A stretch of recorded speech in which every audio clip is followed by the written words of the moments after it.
We went and we toured the property and we said, we love it, we'll take it. Enter the first heartbreak of Guatemala. This property was owned by an elderly woman whose daughter, who was also up there in age, was managing the property. But everything felt aligned. We liked her, we loved the property, she liked us, she loved the kids. She could see our vision. Then her sons got involved, the grandsons. We requested a 5-year lease, ideally 10, not because we were trying to be difficult, but because we felt like if our vision came to life, we wanted to make sure that we had the stability in our lease to continue the vision. We felt like a year or two lease was on borrowed time. And if we were going to put that much money, that much effort, that much marketing into a property, we wanted to make sure that our investment was safe and secure. We even offered to tie the rent rate to the US inflation, trying to be completely fair to them all along the way.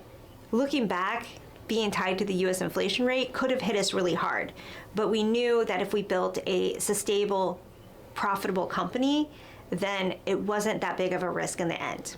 And in reality, we just wanted safety for a business that we were creating. We didn't want to build something successful and then have the rents double on us because it was being successful.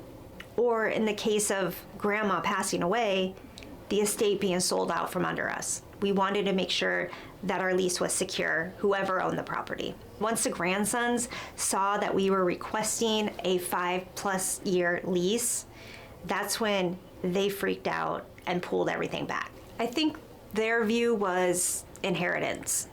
What if grandma dies and now we're stuck not being able to sell this property for 10 years?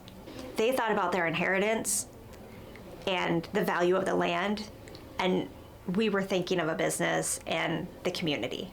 An hour before we were going to go pay for the property and get the keys, we got a call from their lawyer saying that they were pulling the lease back. And just like that, with one phone call, every idea we had for this land, this immersion school, the community building, exploded in a minute.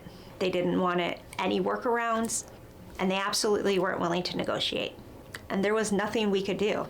And this failure still sits with me to this day, years later, because part of me has been looking for that property ever since.